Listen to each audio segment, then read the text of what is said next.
Welcome back to another live. This one is going to be very different to what I usually do with my topics and my Ken reads. I am going to be reading from a letter, but this one is very different from a lot of the letters that I've read thus far. I had a user reach out and tell me that a former partner of theirs who identifies with a fearful avoidant attachment style returned them, and not only returned, but also confessed that they were actually in love with their partner all this time. So I'll get into this story in a minute, but just to paint a little bit of a picture of this person who shared this letter with me, for the longest time ever, thought their partner didn't care about them at all, that they just weren't that into them. But when this person returned 7 years later, confessed, no, actually, I did love you a lot. I was just afraid to share these feelings with you. So I wanted to share this story because it's so easy for us to often at times doubt ourselves, our intuition, and think, oh, my avoidant partner never gave a damn at all, when it's so not necessarily the truth. And that's why I'm keen to get into this letter today. So let's dive in to Miranda's letter and go through this, because I think this will be a very interesting experience for everyone to be a participant of. And feel free, as always, to leave your questions in the question mark box below, because I will get to Q&A at the end of this. All right, let's do this. Miranda writes, Andy and I met in fall of 2013. We only dated for 2 to 3 months, but it was full of laughter and chemistry. We had a lot in common, and it felt unusually easy to be around him. He had a history of being physically abused as a kid and cheated on multiple times. I knew he had trust issues, but he often said how safe he felt with me and how scared it sometimes made him feel. He was fiercely independent, but simultaneously craved connection. He was a serial dater. Always said he felt like he had to be Superman. He always put other people's needs first, and while he showed emotions with me, there was always a kind of tough exterior, and I could tell he saw emotions as weakness deep down, and sometimes presented with a sense he was somehow superior to others because of his experiences. Not in a narcissistic way, more just self-righteous, afraid of betrayal, afraid of misunderstanding from others. And he partied and slept around a lot. Though he never got mad at me, it was just something I always worried about down the line if we'd ever continued being in a relationship. But lots of this does seem like classic fearful avoidance stuff in hindsight. Correct. Just before Christmas, he found out that he was going to be relocated across the country for work and may not be returning. Now, I was in grad school at the time and not in a position to move, nor would I have for someone that I'd only known for such a short time. He didn't want to do long distance because he'd been cheated on before. I respected his wishes, and although we were both very sad, we amicably ended it. A few days before he was supposed to leave, I wanted to say a final goodbye, so we had dinner and ended up back at his place. We had a very romantic evening, and I was a virgin at the time, and we almost had sex, but I ultimately held back because I didn't want to do it and get attached to someone I didn't think I'd ever see again. We woke up the next morning, and I asked him to breakfast before I left, and he said no, because he had stuff to do. I was kind of surprised after the beautiful night we had. He seemed a little irritated, but I didn't think too much of it. That would be withdrawal phase hitting right there. Anyways, Andy, his relocation ended up getting cancelled, and a few weeks later, I asked him if he wanted to put a label on us and make it a real deal. He told me that he saw me more as a friend or little sister and thought we'd be better off just as friends. Now, I was pretty hurt and felt used. We didn't talk for a few months, but eventually reconnected, and he actually ended up becoming one of my best friends. We talked every day for the next 2 years and occasionally hooked up. About a year into our friendship, he ended up telling me that he was seeing me as just a friend, which was a lie. He felt I wasn't ready at the time for a relationship, and he thought saying he saw me as a friend would help me move on easier than telling me I wasn't ready. I was shocked to hear this, but I was also very mad because I felt I deserved honesty. It hurt so much to be told he saw me as a friend when I had been sure he felt differently. I think he owed me the truth. I was denying it, but I still had feelings for him. After those 2 years, I realized I would never fully move on, and I had to cut him off. We had a long conversation, and I told him I was in love with him. Good on you. I knew he loved me, but that he wasn't, quote unquote, in love with me. So I asked him not to reach out to me and to let me be the one to initiate contact again in the future, if and when I was ready. He said he'd respect my request and told me I was the best person he's ever known with the kindest heart. And I was in a really dark place in my life, and he'd felt like my son. Cutting him out was the worst pain I'd ever been in. He'd been my best friend and he'd been my first love, but I knew I had to start putting myself first. About 4 months later, I broke no contact to wish him happy birthday. I told him I wasn't ready to reconnect, but just wanted to know I was wishing him well today. He responded, "Thank you," but then said how upset he was with me walking away. He angrily said something along the lines of, "I put you first and respected your wishes instead of advocating for myself. But I care about you. I needed you. I didn't want to lose you, and I'm hurting." I was honestly pretty mad. If he had something to say, he should have said it when I was pouring my heart out. Don't blame me because you weren't being honest. Yeah, I agree, Miranda. I still followed him on social media for another year or two, but we never spoke or interacted again. I saw that he got married. I eventually removed him from social media around 2017. I always had a good memory of him. He treated me really well, and although it ended, it had been largely amicable. I felt he loved me, but never felt in love, and I didn't blame him for that. It just sucked because it was what it was. I'd always been grateful for all the love we'd shared, but he was my first love, and I wasn't sure it would ever be safe to open that door. I was also very afraid that he'd forgotten me, or if I reached out, that he wouldn't respond or would be very short and rude with me. That alone kept me from reaching out, and I'd rather have a happy memory in my head. Okay, before we continue, I just want to take a moment here to say Miranda's story up until this point, I think has a lot of common things that I think a lot of people go through when they're dating avoidance, right? There's a lot of that self-denial of being like the rationalizing we do to ourselves to explain their behavior. When they're telling you, "I see you as a friend or a sister," it's very easy for us to be like, "Oh, well, maybe they're just not that in love with me. Maybe they like me, but they're just not that into me. If they wanted to, they would," etc., right? And it's very easy to entertain some weird, mind-bending explanations as to why these people don't want to commit and why they don't want to be with us. And I see in Miranda's case, she's listening to everything that Andy is telling her, but she's not actually, I think, allowing herself, understandably, because she's quite young and new to this, to really be like, no. Like, this is bullshit. I can tell that we've actually got something quite significant here. This guy, Andy, is saying, "You're the best person I've ever known. You're so kind." Like, I mean, I ain't saying that to someone who's merely a friend or like a sister to me. Like, when I hear that, it just makes me think Andy doesn't really want to own up to the fact that he actually has these big feelings. And given his trauma, I can understand where that might come from. And I like the way that Miranda described how he tries to be Superman, to abdicate his emotions and make it seem like he's tougher than everyone else. But I think it really goes to show that this is a guy who would struggle in relationships so hard because one way or another, he can't maintain a proper healthy relationship without self-sabotage or entertaining abusive relationships too. So it's a very dangerous position to be in. I will say this. I know not everyone may agree with what I'm about to say, and that's okay. But I have to say, I do feel sorry for people who have a fearful avoidant attachment style, particularly those that are on the severe end, because it must be hell to feel as though you can almost never get it right with relationships. When you're in that wounding, when you're trying to be strong off the back of God knows whatever's happened to you when you were younger, it must be hell feeling like you can't trust anyone, that no one would want to be with you, that if you have a lot of internalized shame about your self-worth, that, you must be destined for people who are just terrible because no one's going to treat you well.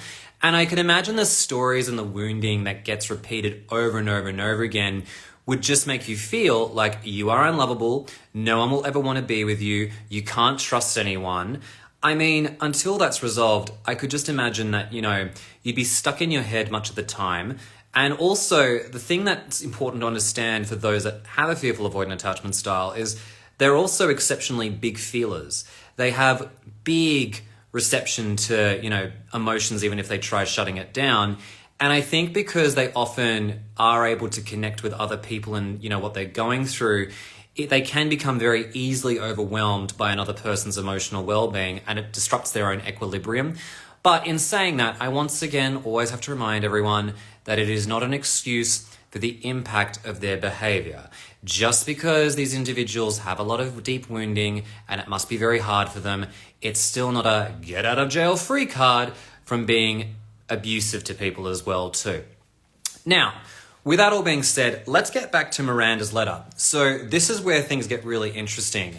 Miranda and Andy reconnect 7 years later, and I could imagine if I were Miranda, I've been in similar positions. If I had an ex who, was telling me, I only see you as a friend, not as a lover, I might similarly conclude that they may not have just been that into me, that this wasn't really a real relationship. But it can feel terrible when you have such big feelings because it can feel like unrequited love. So let's hear what happens in part 2. Miranda continues, "This last summer, I eventually requested to follow Andy on social media. He saw my request immediately, we re-exchanged numbers and texted pretty much all day for the next 2 days, catching up and rehashing our relationship. He said he thought about me often and had Googled me a few times, hoping to find a photo of me and to find out how I was, since I had no social media. He still followed my best friend, hoping to see pictures of me, because she never posts anything other than food though. He said he'd always felt I was the one who got away and that he often wonders what life would have been like had we ended up together. He asked if I regretted not having sex that particular night. I said yes and no. It would have made it harder to let him go, but I loved him and also wished we had. He said the whole night we'd been dinner and hanging out, he'd been thinking of ways to make it work, and what he was wanting to maybe try even long distance, he felt I was worth it and would have switched jobs and come back for me. When I didn't give him my virginity that night, he felt rejected because it had been such a romantic and perfect night and felt I would never fully commit to him. That's why he acted weird the next morning and didn't want to go to breakfast. I needed commitment before I was willing to lose my V-card. Fair enough, Miranda. I think your boundaries around that are perfectly understandable. And he wanted me to lose it as the final act. I was ready before I was ready to fully commit to him. I told him I couldn't do it without him leaving, but he never told me what he was thinking about possibly staying or trying a long-distance relationship. He said he eventually understood my rationale, given that I'd been a virgin, but the feeling of rejection was so strong for so long that he couldn't see past that. But I was never rejecting him, I just didn't want to get more hurt. Had he said he was willing to work it out or try a long-distance relationship, I would have had sex with him. But he chose to not say what he was feeling, and I felt I reiterated to him that I loved him, and he said he doubted how I could love him because he was damaged. And also, how could I have loved him if I wasn't willing to go all the way? He just couldn't see that I loved him, and I think to a degree he still questions it. Additionally, he said that saying I see you as a friend or little sister, and eventually claiming that I wasn't ready for a relationship, was his way of protecting himself. He wanted me to hate him and move on, and felt that was the best way to do it. Which I can say is absolute bullshit. Classic avoidant lying and making a unilateral decision about the fate of the relationship. I told him this was extremely unfair of him and hurt me so badly, more than necessary, yet he still felt it was better than being honest. He doesn't think I would have moved on if I knew the truth, and I said I was mad at him for making that decision for me without my input. He was so afraid of the future he saw with me and felt so rejected when I didn't have sex with him. When I reached out to him a few months later, after we initially broke up and tried to be friends, I found out that he'd been angry with me. He wanted distance from me. I said it was bullshit because he was the one who wanted to be friends.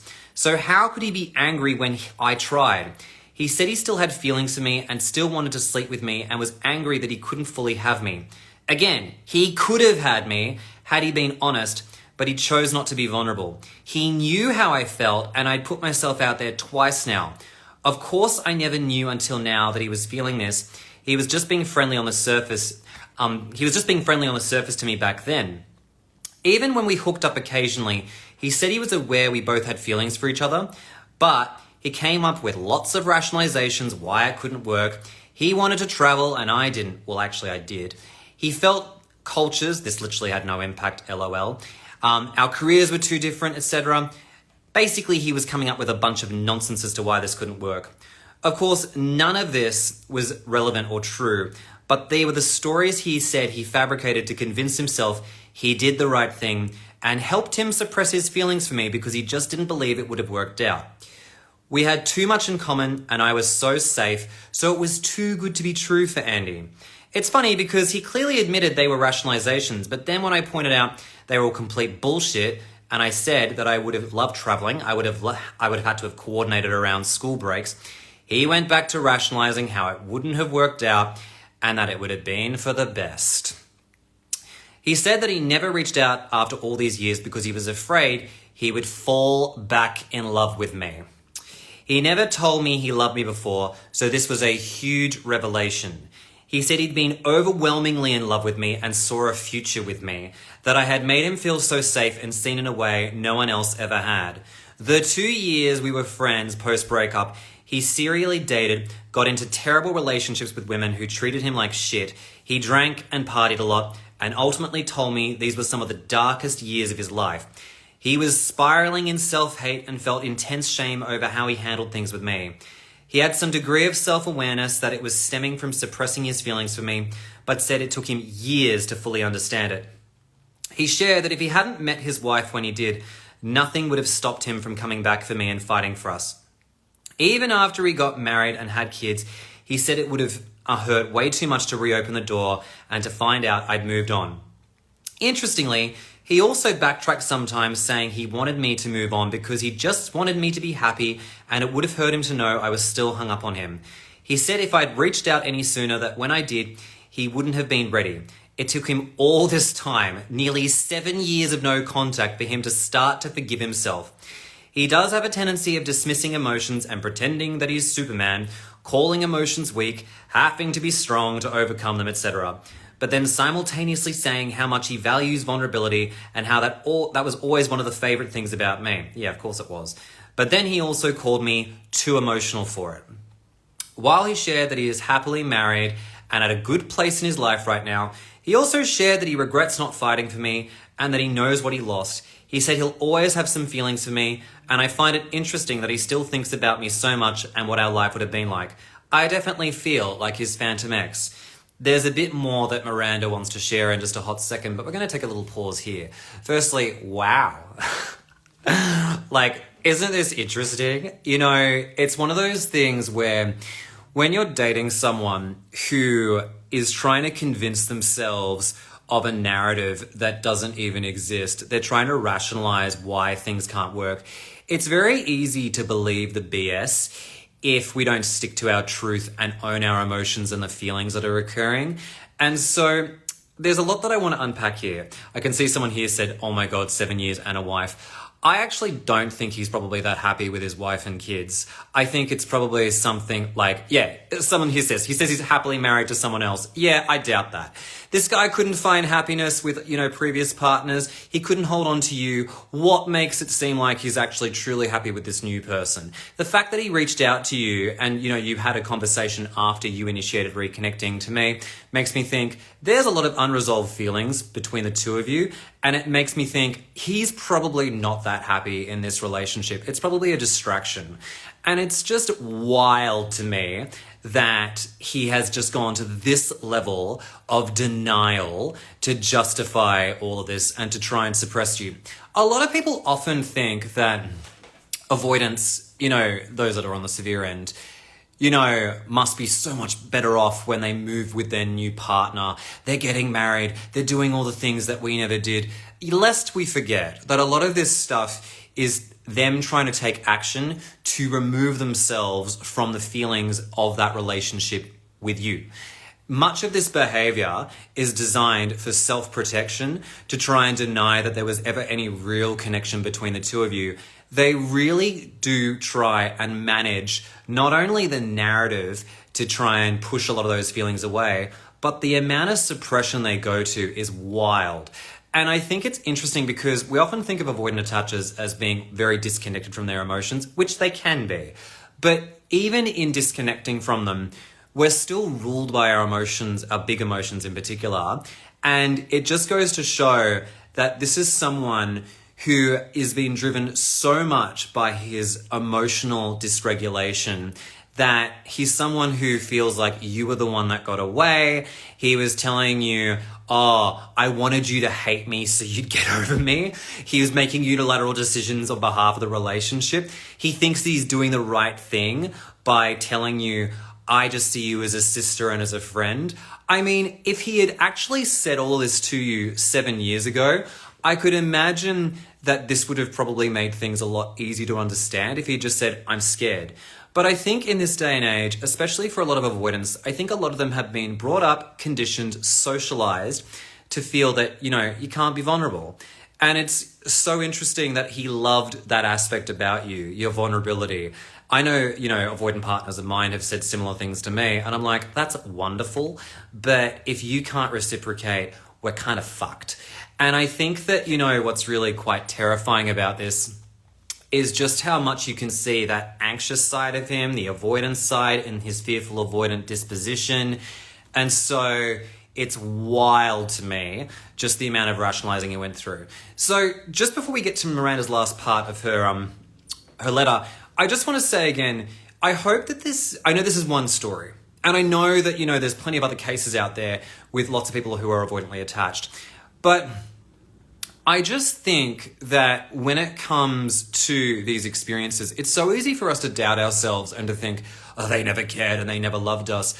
Let this be evidence that the stories that these individuals tell themselves and tell you may not capture the full truth. And at the end of the day, you really, even though it's wonderful to hear them confess and to validate their feelings, I hope that this also gives you a bit of encouragement to just be like, you know what? I felt that they had a lot of feelings for me, and that is enough for me to move forward. Easier said than done when we're faced with our inner critic and a lot of other idiotic voices out there telling you they just weren't that into you. If they wanted to, they would. But I think that it's really important to take this opportunity to remind everyone too that your truth in this matters. So much of the time, these avoidants are avoiding the truth and they can't handle it because it freaks them out. That's kryptonite for a lot of these people. It'd be the same too if you were dating someone who's like mega anxiously attached with someone who's got their head in the sand. But we don't want to have our heads in the sand. We don't want to be going into, an oasis of obfuscation and fog. We're here to try and accept reality. And I think because feelings can be such a mercurial and also at times very non-objective thing for a lot of people, they often feel like, oh, well, if I can't objectively see it, it must not be true. And it's like, no. We need to start validating our truth. And remember, this is how I'm feeling in the moment, and I am allowed to hold on to this because this is my truth. And chances are, if you can own that, you'll probably be able to read a lot of people a lot better. People love to pretend their emotions don't affect them, when in fact they do. So yeah, it's very interesting stuff. All right, Miranda finishes. Reconnecting with Andy has been a wild ride. It's been insane how much it feels like no time has passed. He remembers all of our inside jokes, all my little quirks. He's super responsive, etc. I thought he forgot about me and didn't care that much, yet this proved the absolute opposite. We still talk a lot, though recently had an argument over text, which we'd never fought before, and he immediately started gaslighting me and shut down and walked away from the conversation and didn't talk to me for a few weeks. Then he came back like nothing happened. Ha ha, classic avoidant. I recently went through a dismissive avoidant discard after Andy. So it's been really powerful and validating to hear Andy's account of our relationship because it gives me a lot of understanding about my latest breakup and how, although my latest ex is a dismissive avoidant, I believe it will probably ultimately haunt my recent ex in a similar way. I do think Andy is a little bit more self-aware than most avoidants are. Yes, I've sent him videos about fearful avoidance and made him watch, and he said, they're interesting. I'm also pretty sure his wife is a dismissive avoidant. From what I know about her, that would make sense. I wanted to share this letter with you because it's so rare to actually get closure from an avoidant. I agree. I had no idea about attachment theory until my most recent ex. And while I'm happy Andy and I are able to have a friendship via text, we live far away from each other. I can see how his avoidant tendencies have come out, and it's so clear to me. I'm ultimately glad the relationship didn't work out. Though I do still care about him and always will to a degree, reconnecting has actually helped me let go of him for the final time. Whilst I can see how he's grown, his avoidant tendencies are still there, yeah. It really does take years to change these deep wounds. It has also helped me understand how complex breakups and attachments are and actually really boosted my confidence. I am loved. I am not forgettable. I make an impact on the men that I date. Even if you never talk to them again, they do care, they remember you, and they will ultimately feel it. My God, Miranda, what a phenomenal letter. Thank you so much for sharing that because it was so fucking powerful. And I want to just tap on to that moment where you shared, they will remember and they will ultimately feel it.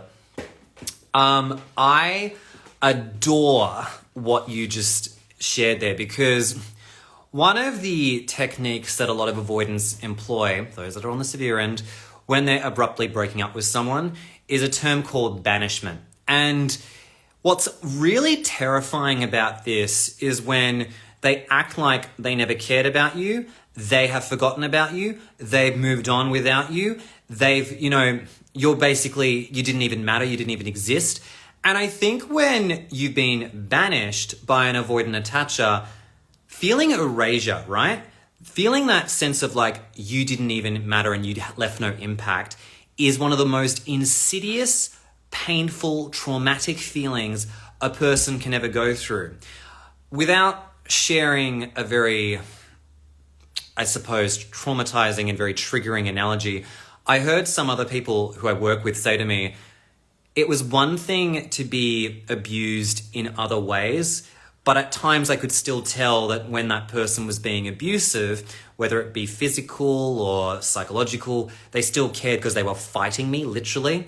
But to have someone do the complete opposite, where they're abusing me with silence, erasure, and they're walking away like I never even mattered, cut to a wound that I never even knew existed and hurt me so much more because I was made to feel like I didn't even exist. And I think as human beings, we yearn for a degree of significance, not in the sense that we all need to become famous, but I think we yearn to feel connected, like we matter, like, we're lovable, and that, we actually have an impact on those that are around us within reason. I think that's just part of the human condition and the human experience of being social creatures, right? So I think when you've been made to feel like you had this beautiful experience with someone where you really felt like this was your person, for them to suddenly shift and take that away where you're made to feel like you were living in La La Land is really, really damaging. So I think that it's one of those things where I really love the way Miranda really emphasized that point, which is no. Even when these individuals, these avoidant attachers, are acting like you never even mattered, the reality is you did matter. And I'm going to add my own 2 cents. For them to deactivate and to shut down like that, of course you mattered. Like, they wouldn't have that experience. They wouldn't have that fear of intimacy when, you're with someone who doesn't cause them to feel like this is a significant connection, right? And even with this guy, Andy, I saw someone say in the chat, well, a few things we need to think about. What about the children, that he's got now? What also he's having an emotional affair with Miranda, to which I say yes to both of those. One, I feel sorry for his kids because it sounds like, he's not really actually being a responsible dad here and he's subjecting the entire family to degrees of abandonment. And also the other thing too is that even if he thinks that this is totally okay to reconnect with an ex, he's still emotionally entangled with Miranda. And even though I can tell from reading the letter, Miranda's not nearly as entangled in this as she might have once been, and I'm not here to make any judgment about Miranda, that's not my point today. I do hear, like, when I read this letter, I could just tell, like, this has been a very cathartic experience for Miranda, where it does, I think, feels like, the final nail in the coffin psychologically to be like, now this explains everything, and it really helps me to feel like I can distance myself and give myself permission to move on without personalizing this so much. So I think if I had to give my 2 cents with Andy, I worry about him. I don't think he's going to be a particularly great dad. I don't think that he's learned very much off the back of his experiences at all. Maybe he's done a bit of learning, but for him to take 7 years to reflect on all this stuff, I mean, Jesus Christ, that's a long time. It goes to what I've said before, which is these individuals, if they're not working on themselves, it's going to be more of the same. And even you, Miranda, said we just slipped back into each other's lives like nothing ever really changed. We were joking the same way. We were, reminiscing on the past. Our chemistry was still there. I mean, there's obviously something amazing between the two of you. Let's not pretend otherwise. Like, there's obviously something there. If I was married and I still had an old flame out there that I was reconnecting with, if I had unresolved feelings, I would probably still be, going out and finding ways to, engage with that person. But if I don't, there's no way known I'm wanting to re-engage. Those days are done. I can see someone here says it sounds like he's deactivating again. Yeah, I agree. And I agree that it's good that he realizes what he lost. But here's the rub, is that I think he probably doesn't allow himself to really appreciate the full gravity of what he's lost, because we know this guy rationalizes, right? So if he doesn't want to sit with the shame and the guilt and the embarrassment of this, I suspect that for him, he probably justifies it in his head by going back to the same old story. We're of different cultures. We're living in a long distance relationship. We're just too different. And so to me, when I hear this, it just makes me think that whilst he's got a bit more truth now to what he said, I think that to me, when I hear this, it just makes me think this is a man who is running from his own emotional state. He's not being fair to all parties. I saw someone here said it's not fair to his wife. I agree. I don't care what her attachment style is. The fact of the matter is she doesn't deserve to be going through this. And I think that, it's not fair to this new family that he has. Even if he says, I'm happy, to me it just sounds like it's probably a distraction from what's going on. So I worry about the state of Andy's family. But yeah, just to round out this little piece before I dive into some Q&A, I do want to say that this is a really, really, really good letter. And I hope that this has been a good opportunity for those of you that have listened to this to feel a degree maybe of validation, comfort, reassurance that your significance will not be forgotten by these people. No matter how much they try to forget you, to act like you never existed, where they try and ghost you, block you, just push you out into the ether and banish you, you've left an influence on them that they're trying to run away from. And the fact of the matter is that we all have to face our own emotions off the back of it. And even if Miranda is now the subject of a bit of Phantom X, let's be real. The Phantom X can still, elicit some dormant emotions inside of us, right? It doesn't mean that it's just limerence. I hate when coaches and influencers are like, oh, you're not in love, you've got attachment or you've got limerence. It's like, why can't that still be a form of positive regard for someone? Some people online are dumb. But anyways, the point simply is to say is that this guy is obviously definitely, got some unresolved feelings for you, 100 billion%. So Miranda, thank you for sharing this. Later today, I'm going to privately record the next letter for Ken Reads and submit that tonight. But I did want to jump on here and do this because I thought this was just such a fascinating letter, and it's not every day that we hear of stories of closure or, confession like this. And that's why I'm really keen to share them whenever they come up, because you need to hear this as well too. All right, let's do Q&A. Thank you everyone for piling up the questions and answers. I'm just going to move us because I am getting really hot in here and I just need to turn my fan on so I don't boil. All right, let's get into it. I am starting to see someone who I suspect has some fearful avoidant and dismissive avoidant behavior. It's hard to tell, but my senses are tingling. What questions can I ask to help my discernment process? Oh, that's a great question. I think that is, if I was in your shoes, I think that some of the questions that I might ask, and I'm pinching some of these from my colleague Tawny, who's been a guest a few times with me, I'd start asking questions like, hey, what have you learned off the back of some of your previous breakups and relationships? What have you learned about love and heartbreak? Like, what does that mean for you? Because it'd be really interesting to hear what they say off the back of it. If they say things like, oh, we just weren't that compatible, or they tell you like, all my exes were crazy, that might start to also validate those spidey senses of yours, where you feel as though this person isn't maybe giving you a full picture as to their past. I also think too that it might be really good to consider, asking them about attachment theory.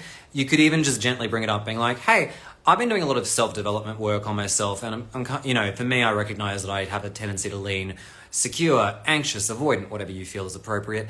And maybe it would be a good opportunity to just see if they have any reaction to attachment theory and introspection. Usually avoidant attachers, I find, I mean, some anxious people can do this too, but I find a lot of avoidants have some very curious answers to that. I'm going to throw this to the chat. If any of you suspected that your new partner that you were dating had avoidant tendencies that were giving you a bit of a warning light, what might be some of the questions you would ask them as well too?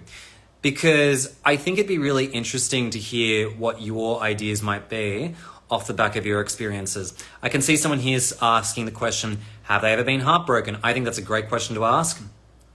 So that's a good one. I can see someone here's given the running emoji with an LOL. I guess there's no questions being asked on this occasion. We're just getting out of there. I think, I'm just trying to think of also another one too, because it's a tricky one to answer as well.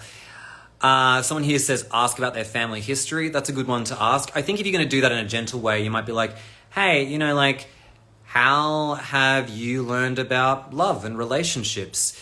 You know, what does love and relationships look like for you based on your family history? Someone here's got a question. What was your most amicable breakup like? Love that one. Really? Oh, this is a good one. You want to ask them if they really understand, if they have a solid sense of themselves. Yep. Someone's asked, what were their previous relationships like? I would ask them how they feel. Oh, there goes the chat. Sorry, guys. Oh. Don't know what's going on here. I'd ask them how they would feel about taking the relationship slow. Yep, that's a good one. How do they handle conflict? Do you like to use compartmentalization to cope with difficult times? These are really good. Oh, do you like relationships where you do a lot of things with your partner? How would you describe commitment? What did you learn from your last breakup? How long have they been single versus in partnership? Do you understand the difference between emotions and feelings? I've got another one here. I asked a fearful avoidant about taking it slow, and he passed that test with flying colors, only then to discard and run 5 months later. That's a good point. I think the whole taking it slow thing, it's sort of up there with dating rules where, you know, they might tell you if you're going to get to know someone, give it 3 months before kissing or having sex, right? You hear a few influencers use that as a rule. I've tried that before, and the reason I don't love that rule or approach is because, as this person said, by that time, there's more commitment and investment, and that might be the thing that sets the avoidant attacher off. So I think for me, I would have boundaries around pace, being like, hey, can we take it slow? That's totally fine. But I think that some of these questions you've asked is really good just to see if they understand introspection. I've got another one here. Do you understand the difference between intention and impact? Love that one. You could ask about perfectionism and how they handle stress. Now, that's a great one. We know a lot of fearful avoidants in particular are very perfectionistic, and they also struggle with stress. They often use their dating and relationships as a way to control things because they feel that gives them a sense of, that gives them a sense of control in their otherwise chaotic lives. So that's true. So yeah, I think that a lot of what you've shared here are fantastic. I'm going to do one more. So have you ever felt sorry for someone and why? Love these. I think these are all great. Really, at the end of the day, what you're really looking to get out of these people if you ask these questions is actually to hear the depth of their answers. I've actually got a better test that you can do. I often find that, and you do this naturally, one thing you can do in a really quick way is if you've had like a really bad day at work or you're struggling with something emotionally, what you might do is, without trauma dumping or getting too emotionally, oversharing, let's just say you've had a bad day at work, right? You don't have to give the full details. If they ask you, oh, how have you been? You might say, oh, look, I've been really struggling with work and I'm really having difficulties, navigating my relationship with certain coworkers. And what you could do then is just watch and see how they respond to that. Because often I find the avoidantly inclined people will jump the gun and try and provide a solution for you, being like, oh, are you sure you haven't tried doing this? Have you thought about how your colleague feels? Have you thought about ways to try and improve the situation by doing more of X, Y, Z? And they'll almost avoid listening to the emotional piece of the conversation, because often when you're sharing, I'm having difficulty, you're not necessarily looking for a solution. You're often sharing, I have an emotionally difficult experience that I'm going through. And so I think sometimes I find some avoidant attachers will jump the gun to try and like soothe you through solutions rather than actually sit with the difficult, discomfort of your own emotional stuff that's going on too. Again, I don't do that to necessarily test them. Just do it if it feels natural to you. And you genuinely are like, yeah, I'm struggling with a little bit of stress and I'm just here to talk about it. I'm not looking for solutions. I can see someone here's written, I told them I'd had a bad day and she would come over asking if I could come over and cheer me up. Beautiful, lovely. I think it'd be really interesting to hear how they try and cheer you up though, because if it's just hugs and sex, I don't think that really connects with the emotional stuff. I think them being very good acts of service people, wonderful. But there's more to that than, just the acts of service piece. I think people want to feel seen and heard, and you can just as easily do that over the phone. You don't always need to physically show up for someone. So yeah, bit strange in my opinion with that one. All right, let's continue talking. Let's continue doing questions. My dismissive avoidance situationship had a girlfriend of 5 months and recently passed of cancer. My condolences. He jumped out a window and survived. Jesus. And made the mistake to I made the mistake to DM him when I saw it in his story, and now I caught myself in the same boomerang. I know he has a lot of family issues. His best friend died, and now his girlfriend. What do you think was going through his mind? We messaged a few days, and now I'm back to being ghosted. He wanted to marry me, and he left me for her. Oh Jesus, that's a very sensitive situation. Okay. I'm going to approach this sensitively and try and still offer my own thoughts on this. So I'm going to do my best to respect all parties with this. I want to just say my condolences to him for the loss of his girlfriend who died of cancer, and also to the loss of best friends, because it sounds to me like this is someone who's had tremendous loss in his life. And it still haunts him to this day. Even if he may try and act stoic and like it doesn't bother him, he's obviously got a lot of people in his life who've died for one reason or another, and that's terrible. So I am really sorry for him that he's going through that. And cancer's awful for any and all parties, not just the people who are going through, who have the cancer, but the people who are also supporting their loved ones through it. With that all put to one side, let's take a moment now to just address things a little bit more critically.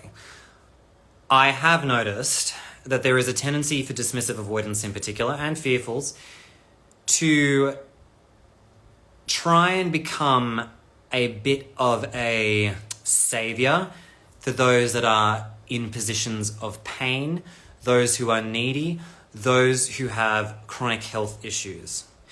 Because we know that a lot of avoidant attachers love to feel needed, they love to feel like they're responsible, there is a tendency for them to align themselves with people who have tremendous issues. And so even though I want to be empathetic and say, I'm sure he, there was something here that he obviously wanted to, he was obviously drawn to this person, his ex-wife, I think it is, or his ex-girlfriend who died of cancer. Obviously, there was something there for him that he was drawn to. But it is a common trait for a lot of people with a severe avoidant attachment style to get overly invested in people with big problems, because that makes them feel good inside of themselves. And we know they also have a subconscious fear of abandonment. So if he's got a partner who's just died of cancer, that might make him feel like a failure because he couldn't save her. It also might mean that he feels like there's abandonment and he can't handle it. I can see someone here says addict on addict, for example. Absolutely. Because you can have someone who's codependent with someone who's, a deep addict. So just out of respect to this story, I want to be very sensitive and say, obviously, I'm very sorry for you for what you've been through, because this guy was obviously making, proclamations about wanting to marry you and then got with this new person who subsequently died of cancer. But it sounds to me like this guy has a lot of mental health stuff going on that's running beneath the surface. It sounds like he, had at least some suicidal intentionality behind jumping out of a window. and it sounds like he's not well at all emotionally, and he probably does connect himself to people who are struggling and doesn't have good boundaries around that. But again, this is a delicate subject, and I want to make it very clear that I don't want to make it sound like he's using his ex-girlfriend who died of cancer, or, you know, she was weak and needy and she was just, you know, using him because she was unwell. No, it's not that simple at all. I think there's a lot of complicated processes that go on in these dynamics, and I think that it is interesting how these series of events played out. I'm just trying to address this in a way that's sensitive to all parties, because obviously you've been really hurt. She's died of cancer. He tried, from the sounds of it, killing himself. So this is there's a lot of like intersectional extremes that are going on in this case. It's a great, you know, question you've asked, but it is a very, understandably very triggering example. It's a very delicate example. And I think there's probably a lot of stuff that's gone on with that one. All right, so let's move on to the next question. How do I differentiate between a covert narcissist and avoidant, especially in fearful avoidance? I don't know if you listened to the episode that Amy and I did recently, not the most recent one, but the one before that, where the title I think was something like, "He called me a covert narcissist." In that video, that podcast, we were reading out a letter where the person involved, the fearful avoidant, was chronically blaming their partner for everything. Instead of a fearful avoidant who just, you know, is unsure about the relationship, kind of like what we saw with Andy in this letter reading today, I find that covert narcissists have a lot more stuff going on. There's so much toxic shame that they're often spilling out onto you and to everyone involved. So, for example, I find that, especially off the back of that example that Amy and I read out, the person involved was basically degrading their partner well before the phase where they withdrew. As they were withdrawing, they also blamed their partner for why they were shutting down. And when their partner was trying to help them to have a better life, how to improve their job, they were just getting in the way. The avoidant was getting in their own way of actually having a job, a roof over their head. Essentially, their partner became a bit of a parent, a caregiver, and was still being blamed and attacked. And it was going on chronically throughout the entire experience. And then if I recall correctly, I think he ghosted her. And before he did, he basically blamed her for abandoning him when she'd set boundaries, and then punished her. So if I had to be really overly simplistic, there's a lot of blaming, there's a lot of self-loathing, there's a real big fear of success, which leads these people to chronically fail and be a victim and then complain about how the world has treated me badly and I can never get it right, as if to say, like, it's me who's the victim to all these circumstances. I haven't done anything wrong. So all in all, I'd say you'd be looking at someone who has a lot more personality disturbances than someone who just has a fear of intimacy and or fear of abandonment. That's my answer for that one. And for anyone interested, go check out that video. It was, or that podcast episode, because it was different from a lot of the presentations I've read out before in previous Ken Reads episodes, and also very different from even some of the general cases that I talk about too. There was definitely some personality disturbances in that particular case. Let's see, next one. I blocked my fearful avoidant ex everywhere. He came back regardless, ringing the doorbell 3 times. Last time he was the one to end it, but I kept envisioning him knocking on the door every day as a Pavlovian reflex.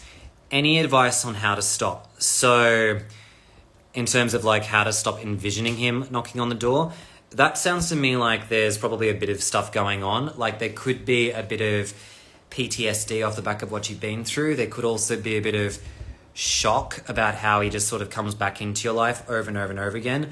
In which case I'd say, I think I can't really give advice in terms of how to work through it, because you're not my client here and now, but I think you'd probably want to speak to a therapist about that, because it does sound to me like there might be still a little bit of lingering hope that he'll come back. There might be also a bit of, I don't want him to come back and I'm scared of him returning.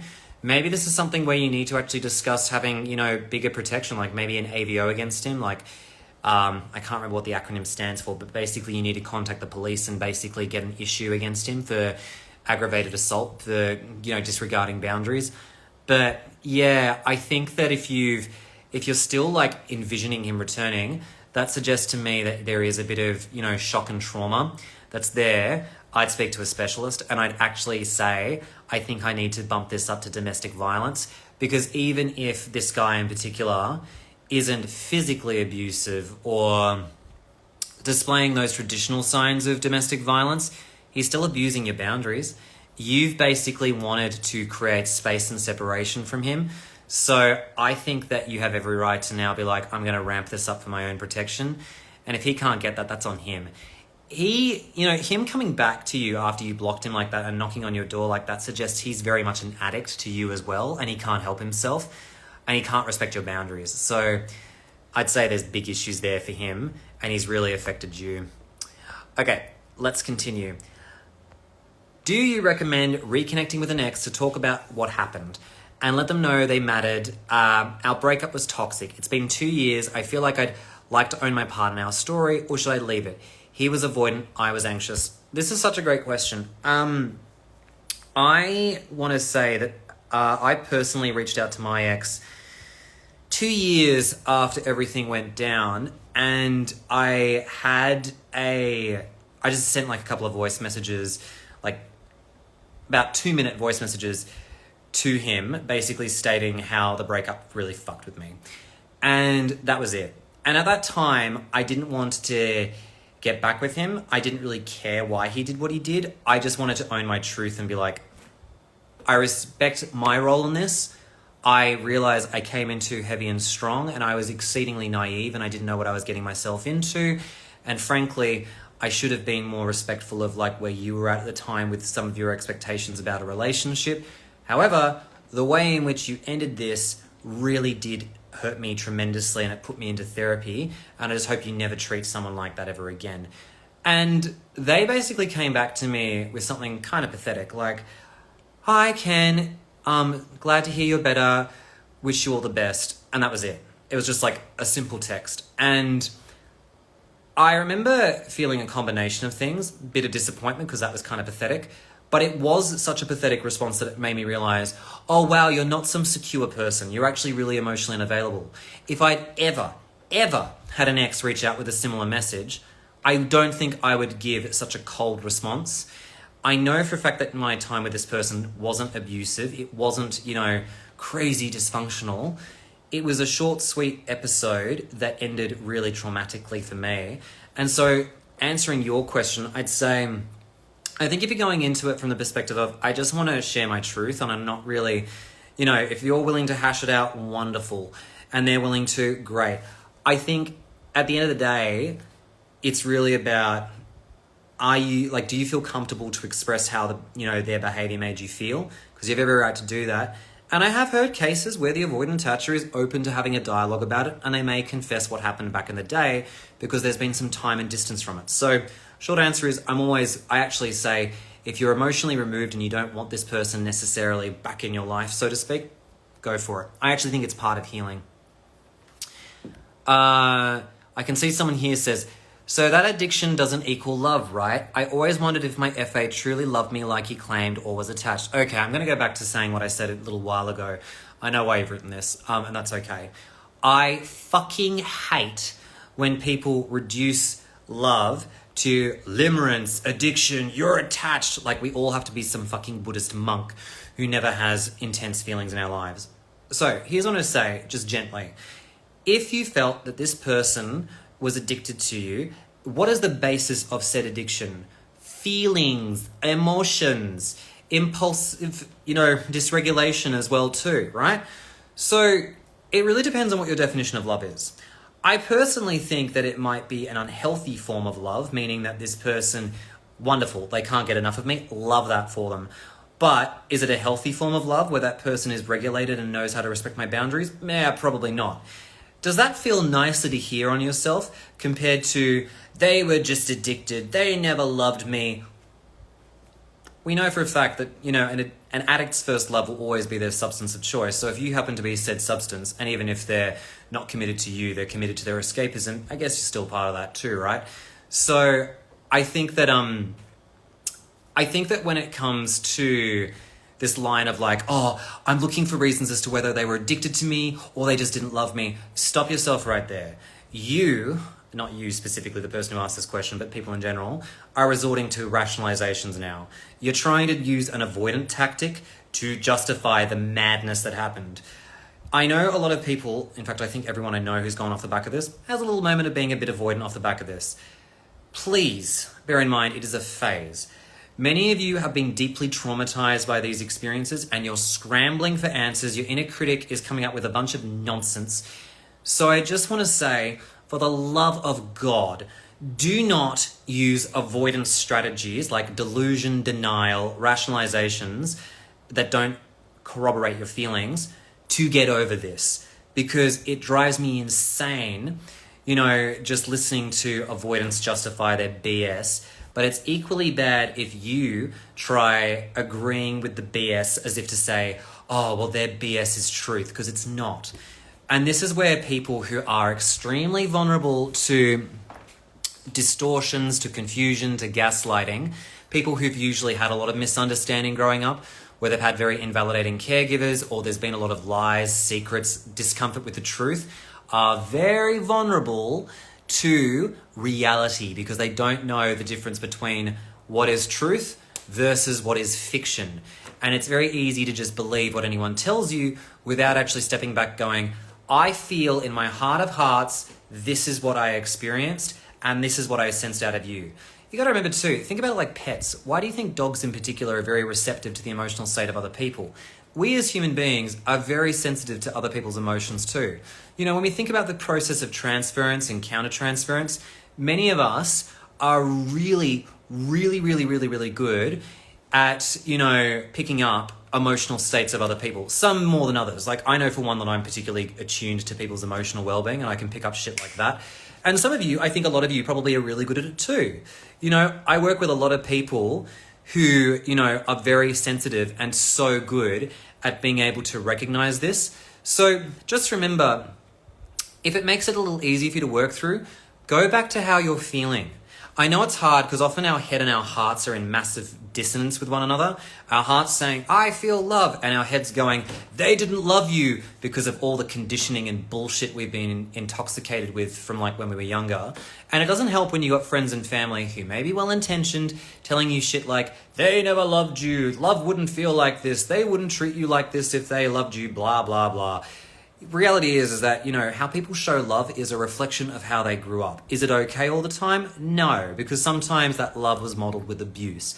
However, why do we often mourn our abusers? Oh, that's right, because often, even though it felt like shit, there was often a basis of highs. There was some good moments in that as well too.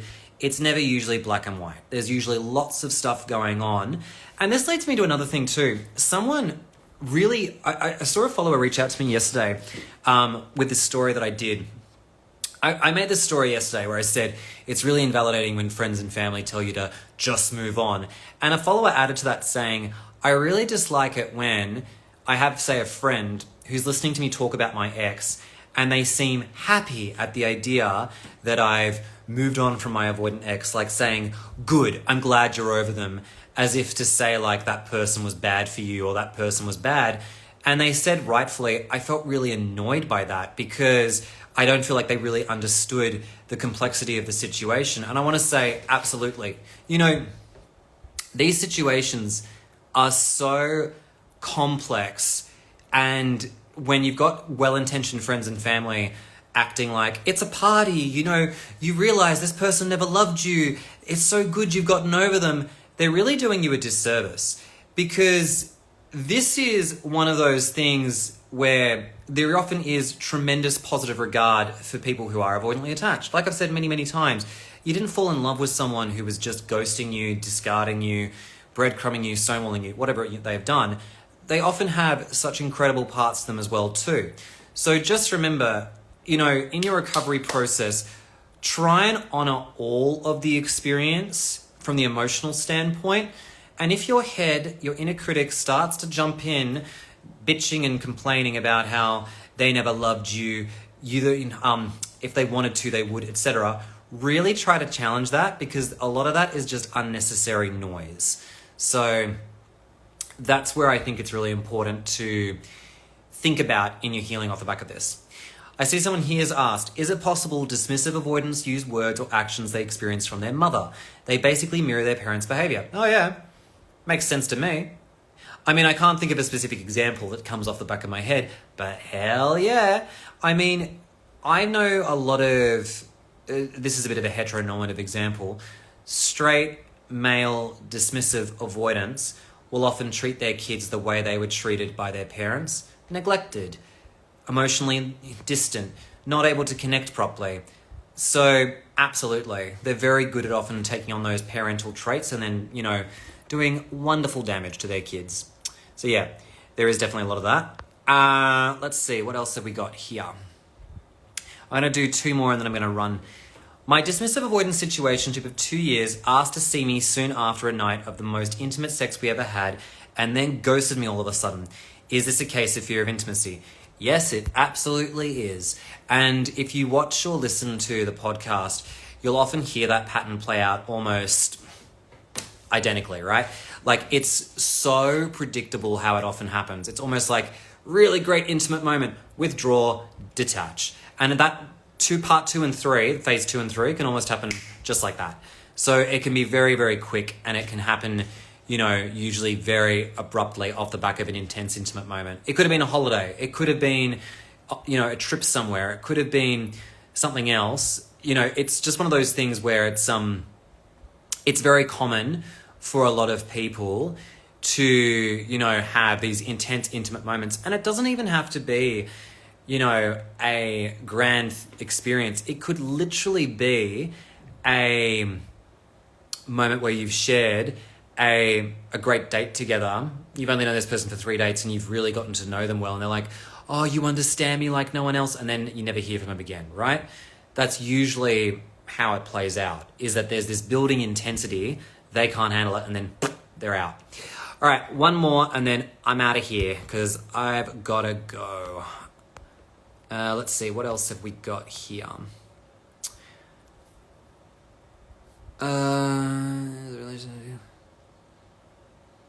My dismissive avoidant ex ended the relationship. I do believe they love me and I am heartbroken. It's hard to accept. I know this isn't a question, it's more of a statement, but yes, I agree. It's very hard, and I think it's really difficult to reconcile, because who would suddenly break up with someone if they really loved you? It just doesn't make any cognitive sense. All right, I'm going to do an actual question and then I'm going to run. Someone here has written, I think I am a mix of anxious and avoidant. Is that called fearful avoidant? If so, how can I heal? Okay, so I'm going to do my best to give a good answer that's not too reductive.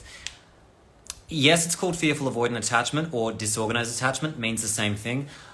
But in terms of healing it, I think one of the best methods I found for a lot of fearful avoidant clients is definitely somatic-based therapy. So I would definitely recommend doing something that's trauma-informed, that really allows you to connect with your body. I would find a therapist that understands attachment and can also help you deal with those core wounds. Hell, reach out to one of my team members. We all do a lot of trauma-based stuff. If you want to talk to, my teammates Catherine or Kate, they both work with a lot of avoidant clients who've got, wounds like that. I know there is this sort of belief for fearful avoidance that I can do this on my own. I don't need anyone to help me. Bad idea. Bad idea. I highly, highly recommend, if you are someone who's avoidantly attached, you absolutely need therapy. Why? Because that process of having a therapeutic relationship will also help you feel more comfortable in intimate relationships. So that's why I think it's really good to do that. I hear someone says Megan is so great. Megan is amazing. The only reason I didn't mention Megan off the top of my head is because she's working as a coach. So she has limitations as to what she can do in the trauma side of things, but she's still amazing with what she does. So I say the same thing for Amy as well too. Amy is actually she identifies with a fearful avoidant attachment style. So even if you just wanted to start somewhere, like doing some awareness work with Amy or Megan, that's a good step. And then if you want to get deeper, you can work with either Kate or Catherine. Point is, just start somewhere with someone. It'll really fast track this process. All right, everybody, thank you very much for being part of this spontaneous live that I did. And I wanted to say, I'm really glad we had the opportunity to go through Miranda's letter. And Miranda, again, thank you very much for submitting this, because it was so good to hear. Very cathartic even for me listening to this as well too, because I'm just like, yep, I knew it. So I hope everyone has a wonderful rest of your day, no matter where you may be. And I will be back on later, not here, but privately, to do another letter reading. And we will go from there. Thanks, everyone.